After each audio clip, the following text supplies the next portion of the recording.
वाला है, ठीक है, 1 बाय 1, और साथ में हम उसका रेशनली भी देखेंगे। और ये मॉसबी के क्वेश्चंस हैं सारे। तो आई होप आपको ये वीडियो पसंद आएगी। इसको प्लीज़ आप लाइक शेयर और मेरे चैनल को सब्सक्राइब करें। तो स्टार्ट करते पहले क्वेश्चन से। Nurse is caring for a client who has paraplegia as a result of spinal cord injury. ठीक है, पैराप्लेजिया था, उसकी वजह से क्या हो गया, स्पाइनल कॉर्ड इंजरी हो गई। Which rehabilitation plan will be most effective for this client. तो आपको बता रहे हैं कि भाई कौन सा रिहेबिलिटेशन प्लान बहुत इफ़ेक्टिव होगा उस क्लाइंट के लिए। तो नर्स क्या करेगी, arrangement will be made by client and clients family, यानी बोल देगी भाई तुम देख लो अपना, खुद अरेंजमेंट कर लो। या फिर plan is formulated and implemented early in the clients care. अब वो पहले क्या करेगी, प्लान को फॉर्मुलेट करेगी फिर इम्प्लीमेंट करेगी। या फिर आपको ये सही लग रहा है, कि rehabilitation is minimal and short term because the client will return to former activities. या फिर फोर्थ ऑप्शन है, arrangement will be made for long term care because the client is no longer capable of self care. तो देखो, paraplegia हुआ है, spinal cord injury हुई है, तो मोस्ट इफ़ेक्टिव प्लान आपका क्या होना चाहिए। आप सबसे पहले क्या देखोगे, असेसमेंट, प्लानिंग, ठीक है, असेसमेंट, डायग्नोसिस, प्लानिंग, इम्प्लीमेंटेशन, और फिर उसके बाद आपका जो रिज़ल्ट आता है यही चीज़ देखोगे, इवैल्यूएशन। ठीक है, इवैल्यूएशन लास्ट स्टेप। तो अब आपने देखो असेस कर लिया, पता चल गया आपको कि स्पाइनल कॉर्ड इंजरी का पेशेंट है और उसको पैराप्लेजिया है। ठीक है, तो आप क्या करोगे, अब आपका काम है कि आप प्लान को फॉर्मुलेट करोगे और साथ में इम्प्लीमेंट करोगे early in the clients care. तो जो इसका राइट आंसर है वो होगा सेकंड। ठीक है, आप ये काम करने वाले हो। दूसरा देखो, जो क्लाइंट है, अब इसका रेशनली क्या होगा, the client and family often are unaware of option available in the health care system. The nurse should available to provide the necessary information support. अब जो क्लाइंट है, अब आपने उसको बोल दिया कि भाई खुद ही अरेंजमेंट कर लो, देख लो। अब उसे तो नहीं पता ना कि कैसे क्या करना है, ये सारे काम कौन बताएगा, हम बताएंगे, नर्स बताएंगी। ठीक है, जो भी इन्फॉर्मेशन है, जो भी सपोर्ट प्रोवाइड करनी है, वो सब इन्फॉर्मेशन कौन दे बताएगी, नर्स बताएगी। सेकंड वाला सही आंसर है। तीसरे में क्या है, rehabilitation is minimal and short term. ठीक है, तो तीसरे में देखो, जो रिहेबिलिटेशन होता है हेल्प करता है क्लाइंट को एडजस्ट करने में एक नई लाइफस्टाइल से। ठीक है, that must compensate for the paralysis. ठीक है, तो हाँ, rehabilitation help in client adjust to the new lifestyle that must compensate for the paralysis. उसके बाद फोर्थ में क्या है कि जो goal of rehabilitation is to foster independence wherever the client may live after discharge. ठीक है, तो इसमें बेसिकली आप ये पहले से ही नहीं बना के बैठ जाओगे कि हाँ तो अब ये तो कुछ चल फिर नहीं सकता, कुछ काम ही नहीं कर सकता।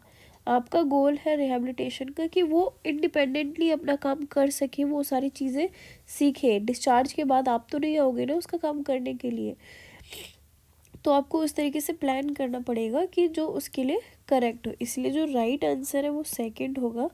ठीक है, और आप इस तरफ देखना, मैं इस तरफ से आपको रेशनली भी दिखाऊंगी जो कि यहाँ पे ऑलरेडी प्रोवाइडेड है इस तरफ। उसके बाद दूसरे क्वेश्चन की बात करते हैं। दूसरा क्वेश्चन में क्या बोला है, what is the basic concept associated with rehabilitation that the nurse should consider when formulating discharge plans for the clients. तो बेसिक कॉन्सेप्ट है, ठीक है, रिहेबिलिटेशन है, that nurse should consider when formulating discharge plan for client. Option 1 is rehabilitation need are best met by the client's family and community resources. Second is rehabilitation is specialty area with unique method for meeting client's needs. या फिर immediate or potential rehabilitation need are exhibited by the client with the health problem. या फिर client who are returning to their usual activities following hospitalization do not require rehabilitation. तो जो इसका right answer होगा वो होगा, सबसे पहले ऑप्शन ए को डिस्कस करते हैं। ऑप्शन ए कहता है कि एक मिनट, ऑप्शन 1 कहता है कि rehabilitation needs are best met by clients family and community resources. तो आप यहाँ देखो, ठीक है, इसको थोड़ा सा इंक्रीज कर देते हैं। हाँ, अब आप यहाँ देखो कि rehabilitation refer to a process that assist clients to obtain optimal functioning. तो इसका आंसर जो होगा वो 3 होगा, which is immediate and potential rehabilitation needs are exhibited by client with health problem। क्यों होगा इसको हम डिस्कस करते हैं अब। जो रिहेबिलिटेशन प्रोसेस होता है बेसिकली उसमें हम क्या बोलते हैं, क्लाइंट अपनी ऑप्टिमल फंक्शनिंग ऑब्टेन कर ले। हमारा रिहेबिलिटेशन का पर्पस ही यही होता है। Care should be initiated immediately when a health problem exist to avoid complication and facilitate recuperation. तो बेसिकली रिहेबिलिटेशन का मतलब यही होता है कि जो पेशेंट है, जो क्लाइंट है, वो उसको हम हेल्प तो प्रोवाइड कर ही रहे, साथ में उसको इंडिपेंडेंट भी बना रहे हैं। पूरी तरीके से खुद पे डिपेंडेंट नहीं बनाना है, क्योंकि आपने अगर खुद पे डिपेंडेंट बना लिया, जब वो डिस्चार्ज होगा तब वो किस पे डिपेंडेंट होगा, आप नहीं जाओगे उसके साथ वहाँ पे, उसको सब कुछ खुद से करना होगा। तो जो इसका पर्पस होता है बेसिकली ऑप्टिमल फंक्शनिंग ऑब्टेन करे, साथ में वो इंडिपेंडेंट बने, वो खुद से अपना काम कर सके। ठीक है, फर्स्ट वाले में क्या है कि जो all resources that can be beneficial to client rehabilitation including the private health care provider and acute care facility should be utilize. ठीक है, rehabilitation is commonality in all area nursing practices. अब भाई रिहेबिलिटेशन का ना हर जगह एक ही मतलब है, कहीं जाओगे तो कुछ और, कहीं जाओगे कुछ और, ऐसा नहीं होता है ना। तो जो रिहेबिलिटेशन आपको यहाँ देखने को मिल रही है इस हॉस्पिटल में, वो आपको वहाँ पे भी देखने को मिलेंगी, ऐसा कुछ यूनिक नहीं होता है। चौथे में क्या गड़बड़ है कि rehabilitation is necessary to help client return to previous और ऑप्टिमल लेवल ऑफ फंक्शनिंग। जैसा कि हमने अभी यहाँ पे भी बात की कि हम उसका ऑप्टिमल फंक्शनिंग लौट आ रहे हैं। ठीक है, इसमें क्या था, client who returning to their usual activities following hospital do not require rehabilitation, ऐसा नहीं है। ठीक है,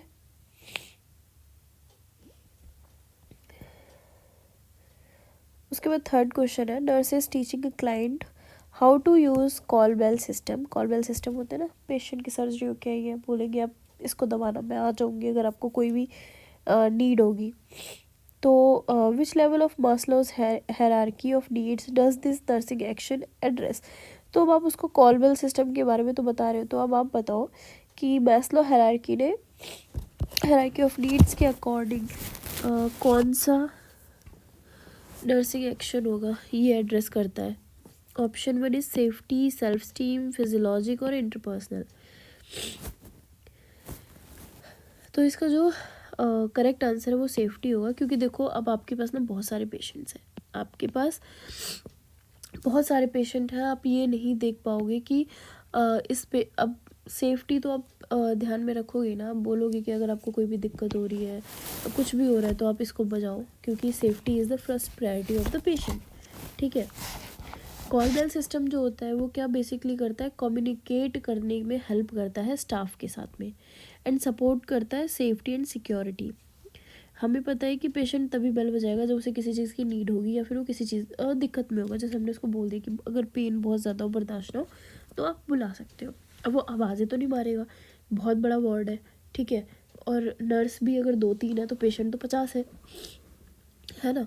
तो अब नर्स ऐसे किस किस की सुनेगी, माइक लेके नहीं दे सकते। तो हम कॉल बेल सिस्टम उसे बता दें कि आप इस तरीके से मुझे बुला सकते हो, कोई भी चीज़ होगी तो उसमें वो हेल्प करेगी। ठीक है, सेल्फ स्टीम की बात अगर हम करें तो देखो, सेल्फ स्टीम एक इंटरपर्सनल नीड है और ये 4th level of basic need है।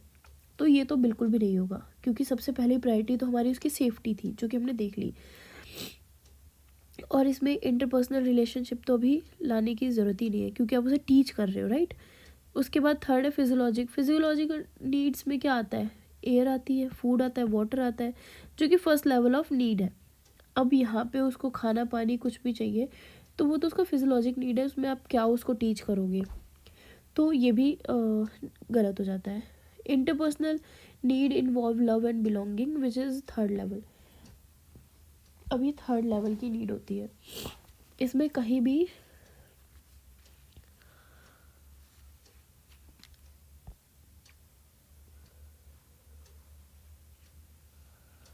ये इंक्लूड नहीं होता। तो इसमें बेसिकली आपको क्या देखना है, पेशेंट की सबसे पहले सेफ्टी देखनी है, सेल्फ स्टीम और फिजियोलॉजिक इंटरपर्सनल तो आप बाद में भी देख लोगे। उसके बाद जो क्वेश्चन है, it is a nurse is supportive of child receiving long term rehabilitation in a home rather then in a health care facility. एक नर्स है जो कि चाइल्ड को बेसिकली लॉन्ग टर्म रिहेबिलिटेशन है उसके घर पे ही उसको मतलब हेल्थ केयर फैसिलिटीज़ प्रोवाइड कर रही है rather than health care facility center में। तो why is living with a family so important to child's emotional development. तो क्यों है इतना ज़रूरी उसकी फैमिली के साथ ही रहना to a child's emotional development, ठीक है, कि उसका जो इमोशनल डेवलपमेंट है उसको, तो क्यों मतलब क्यों रह रही है, वो बोल सकती है ना कि हाँ हॉस्पिटल में आके कर लो, ऐसा क्यों। तो it provide reward and punishment, the child development is supported, it reflect the modes of the larger society, या फिर child's identity and roles are learn. तो बेसिकली इसका आंसर हम देखते हैं वन बाय वन। पहले की बात करते हैं, तो पहला दूसरा तीसरा, इसमें आप पनिशमेंट रिवॉर्ड की बात कर रहे हो, डेवलपमेंट की बात कर रहे हो और मोड्स ऑफ लार्जर सोसाइटी की बात कर रहे हो। तो ये देखो ये तीनों ही गलत हो जाते हैं। कैसे? Although important this is just one aspect of family influences. अब हाँ ये इम्पॉर्टेंट है ये तीनों, लेकिन ये तीनों इम्पॉर्टेंट है लेकिन ये बस एक ही एस्पेक्ट है, ठीक है, वन एस्पेक्ट फैमिलीज इन्फ्लुएंस में। It is not important as identity and role in relation of emotional development. तो इनका इमोशनल कोई भी कनेक्शन देखने को नहीं मिल रहा है, ठीक है। लेकिन जो चौथा है, identity and roles are learn, ये इसका सही आंसर होगा। क्यों होगा? क्योंकि सोशलाइजेशन, वैल्यूज़, रोल डेफिनेशन, ये सब हमें फैमिली से सीखने को मिलती है to help and develop a sense of self, ठीक है। अब आपकी फैमिली ही आपको सही गलत का पाठ पढ़ाएगी। आप आए हो, सब कुछ पढ़ के तो नहीं आए थे, याद करके तो नहीं आए थे जब आपका बर्थ हुआ था। कहाँ से सीखते हो आप सारी चीज़ें, जो वैल्यूज़ होती है। आप अगर आपके घर वाले सिखाते हैं कि कोई भी आए तो आपको नमस्ते करना है, ये कुछ भी पैर छूना है, तो ये सब फैमिली ही सिखाती है, ठीक है। और हेल्प करती है develop a sense of self, कि आप क्या हो, ठीक है, खुद से आपको बेसिकली मिलाने के लिए हेल्प करती है। Once establish in family the child can more easily move into the society. अब जब बच्चे को उस चीज़ की समझ हो जाएगी तो वो सोसाइटी में भी ईजिली एडजस्ट कर सकता है, ठीक है। अब इसमें तीनों ऑप्शन में क्या है कि आप उसको प्रोवाइड कर रहे हो रिवॉर्ड एंड पनिशमेंट, और चाइल्ड डेवलपमेंट इज सपोर्टेड, और लार्जर सोसाइटी मोड्स, तो ये इमोशनली कहीं पे भी करेक्ट नहीं हो रहा है। लेकिन जब बच्चा अपनी आइडेंटिटी पहचानेगा, उसके क्या रोल्स हैं उनको सीखेगा, तभी जाके तो वो आगे कुछ कर सकता है ना। तो nurse is supportive of child receiving long term rehabilitation, तो बेसिकली लॉन्ग टर्म रिहेबिलिटेशन उसको दे रहे थे घर पे, right.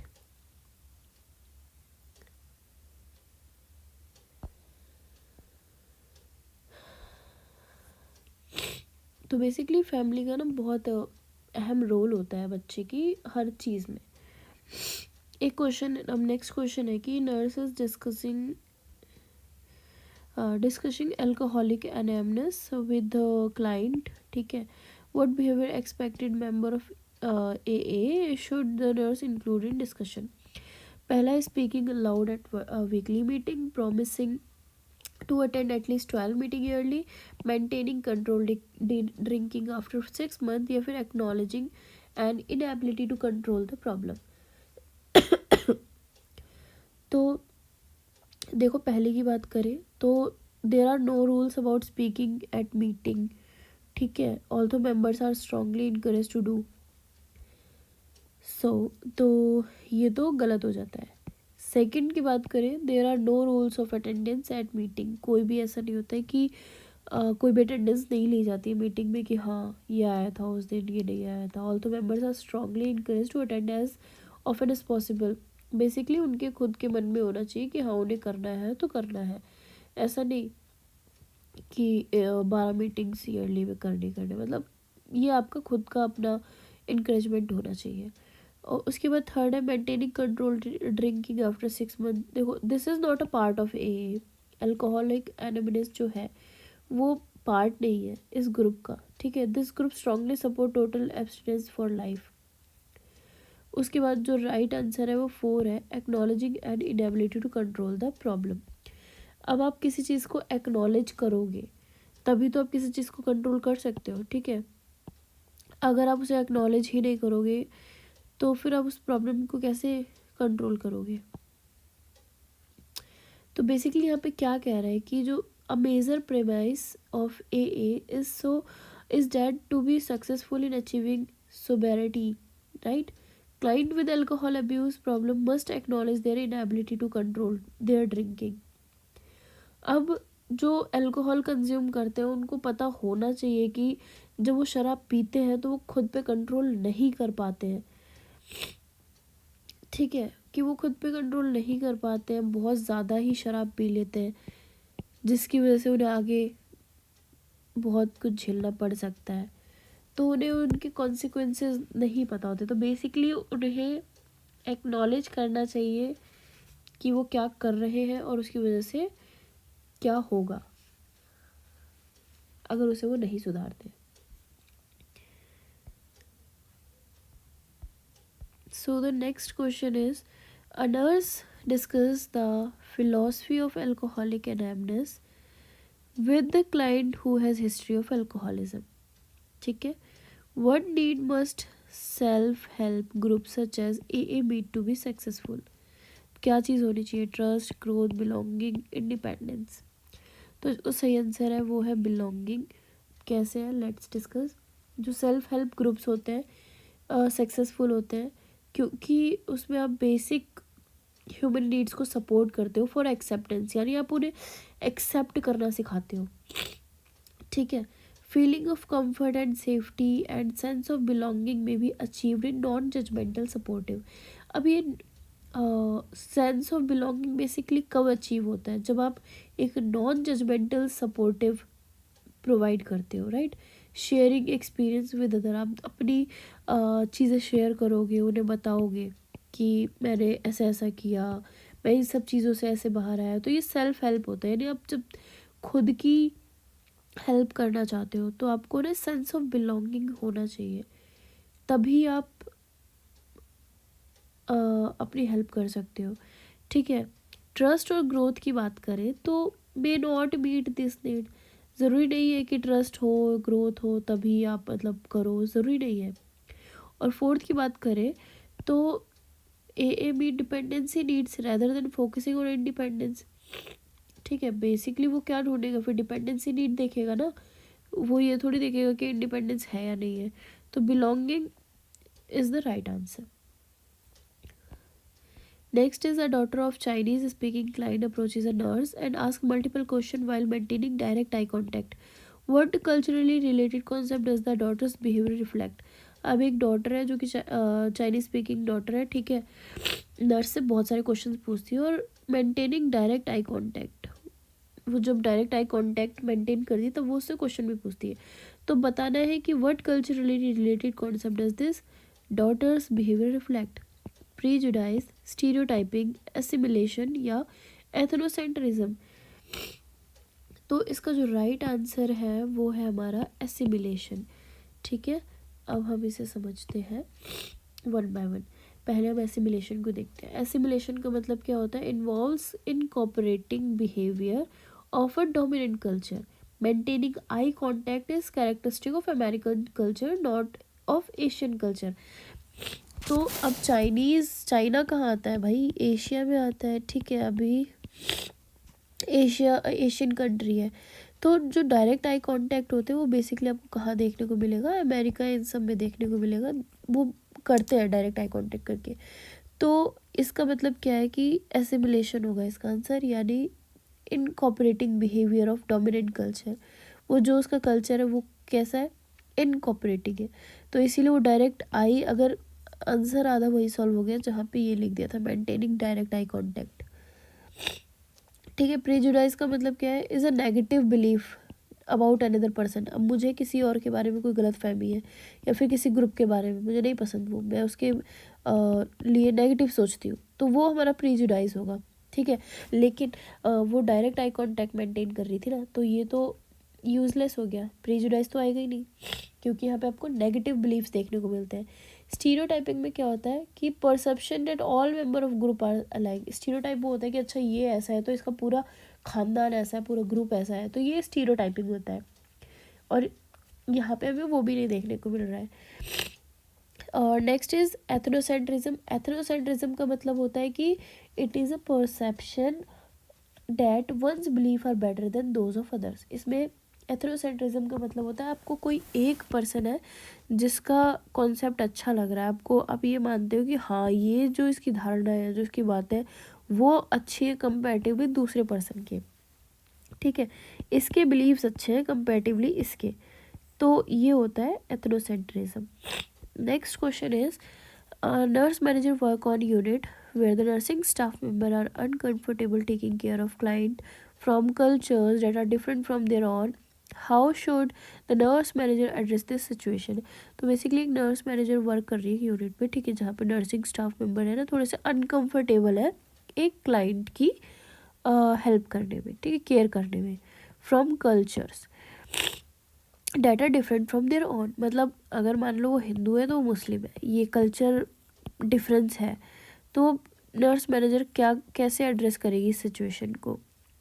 Assign article about various culture so that they can become more knowledgeable, या फिर relocate the nurse to unit where they will not have to care for client from variety of culture. देखो पहला क्या बोल रहा है कि या तो हम उन्हें असाइन कर देंगे आर्टिकल्स जिससे उन्हें वे डिफरेंट डिफरेंट कल्चर्स के बारे में पता चल सके और थोड़ी बहुत नॉलेज आ जाए, या तो आप ये करोगे, या तो फिर उन नर्सों को ऐसे यूनिट में भेज दोगे जहाँ पे बहुत वैरायटी ऑफ कल्चर्स आपको देखने को नहीं मिलेंगे, या तो आप ये करोगे कि rotate the nurse assignment so that they have equal opportunity. आप वन बाय वन सबको उस क्लाइंट की केयर करने के लिए दे दोगे जो अदर अदर कल्चर्स हैं, जैसे कि कोई बंगाली है, कोई तमिल से है, ठीक है, सबके अपने डिफरेंट डिफरेंट कल्चर है, आप उनको दे दोगे, ऐसे असाइन करोगे, रोटेट करते रहोगे। या फिर plan a workshop that offers opportunity to learn about the culture they might encounter while at work. या फिर आप क्या करोगे, वर्कशॉप प्लान करोगे और उसमें बहुत सारी अपॉर्चुनिटीज़ रखोगे जिससे वो दूसरे कल्चर्स के बारे में जान सकेंगे, जिससे काम में उनके कोई भी बाधा ना आए। तो इसका जो सही आंसर है वो होगा 4, ठीक है, आप यही करोगे, क्योंकि देखो अभी एक मिनट, हाँ, क्योंकि अगर पहले की बात करें sign article about various culture so that they can become more knowledgeable, तो ये कहीं से भी वो नहीं है, इससे आपको इन्फॉर्मेशन तो मिल जाएगी, लेकिन चलो आपने इन्फॉर्मेशन दे दी, उन्हें नॉलेज दे दी, लेकिन क्या करें वो उसका, जब तक आप उस टॉपिक पे डिस्कशन ही नहीं करोगे। अब एक हिंदू है एक मुस्लिम है फॉर एग्जाम्पल, ठीक है, अब हिंदू कहता है मैं मुस्लिम को टच नहीं करूँगा, मुस्लिम कहता है मैं हिंदू को टच नहीं करूँगा। आपने पढ़ लिया कि हाँ हिंदुओं में क्या होता है, क्या बिलीव्स है, आपने मुस्लिम्स का पढ़ लिया क्या बिलीव्स है ये सब, लेकिन उसका क्या आपने जान लिया उनके बारे में, लेकिन उसके ऊपर कोई डिस्कशन तो हुआ ही नहीं, तो फिर ये वर्थलेस है ना, कोई फ़ायदा है इसका, नहीं है फ़ायदा, क्योंकि आपने तो उसके ऊपर कुछ भी क्या बोलते डिस्कशन नहीं किया, तो इस वजह से ये फालतू का है, आप ये नहीं करोगे। दूसरे की अगर बात करें तो दिस इज़ नॉट फिजिबल और डिज़ायरेबल, ठीक है, अब आप ये नहीं कर सकते हो ना कि हाँ यार इस यूनिट में सारे हिंदू भरे हैं तो चलो इसको यहाँ भेज देती हूँ, यहाँ पे मुस्लिम्स भरे हैं तो चलो इसको यहाँ भेज देती हूँ, आप ये नहीं कर सकते हो।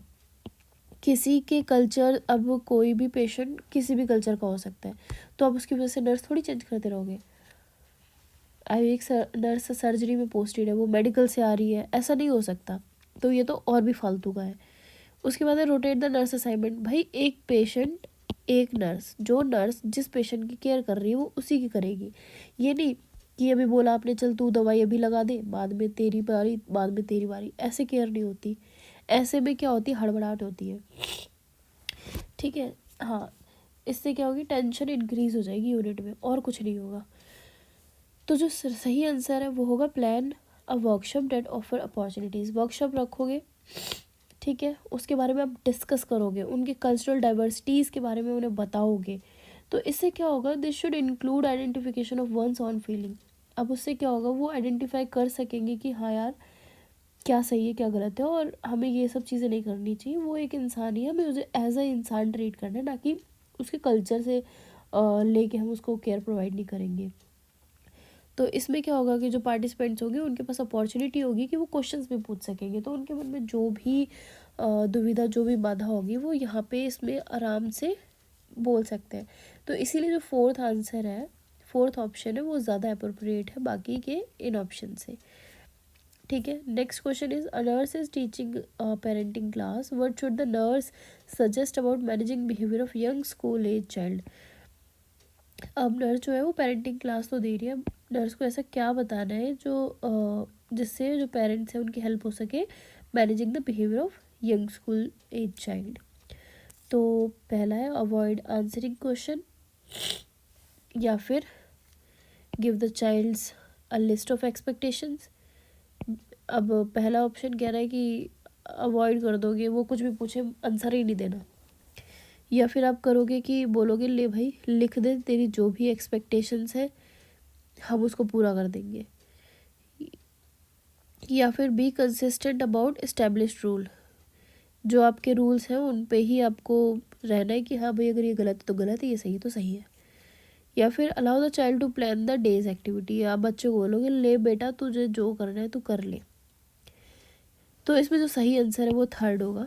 ठीक है, be consistent about the established rule, जो भी आपने रूल्स बनाए हैं उन पे आपको डटे रहना है। ठीक है, अब देखो इससे क्या होगा, because of a short attention span and distractibility, consistent limit setting is essential toward providing an environment that promotes the concentration, prevent confusion and minimize conflicts. अब इससे क्या होगा कि जो आपने रूल्स भाई बना दिए हैं उसमें बच्चे को पता है कि अगर वो ज़िद करेगा किसी भी चीज़ को लेने के लिए तो उसे मार पड़ेगी, उसे डांट पड़ेगी। ठीक है, तो वो ज़िद ही नहीं करेगा। लेकिन अगर आप बोल दोगे कि जाओ क्या बोलते हैं, बता दो तुम्हें क्या क्या चाहिए हम पूरा कर देंगे, तो वो भी बहुत ही फालतू का है, इससे तो आप बिगाड़ रहे हो अपने बच्चे को। ठीक है, और अगर आप उसको अवॉइड करने लग जाओगे, क्वेश्चन पूछेगा दोगे नहीं, तो वो नॉट बी जजमेंटली, कोई जजमेंटल तरीका नहीं है कि आप अपने बच्चे को सिखाओ कुछ भी समझाओ। ठीक है, लिस्ट ऑफ एक्सपेक्टेशन तो बहुत ओवरवेलमिंग हो जाएगा इस एज में, तो ये तो बिगाड़ने वाली बात हो गई अपने बच्चे को, ये दोनों ना, तो इसलिए इनअप्रोप्रिएट है। और डेज एक्टिविटी खुद से ही प्लान करने दे रहे हो तो फिर तो वो पूरे दिन खेलेगा कूदेगा, पढ़ाई लिखाई तो करेगा ही नहीं। तो इस केस में क्या होगा कि पेरेंट्स को असिस्ट करना है चिल्ड्रन को विद देयर रूटीन टास्क, जो भी रूटीन टास्क होते हैं उसमें पेरेंट्स को हेल्प करनी चाहिए। And children this age may not be concern with time frame, उनको अगर भाई उनको भी खेलने के लिए बोल दिया जाए ना, तो ये नहीं देखेंगे कितने टाइम से वो खेल कूद रहे हैं, उनको तो वही करना है जो उनकी इच्छा होगी। ठीक है, तो इस वीडियो में इतना ही, बाकी की वीडियो हम बाद में कवर करेंगे। और थोड़ा सा मेरा कोल्ड एंड कफ भी है तो उस वजह से भी थोड़ा काफ़ी दिक्कत हो रहा है। तो नेक्स्ट वीडियो में मिलते हैं और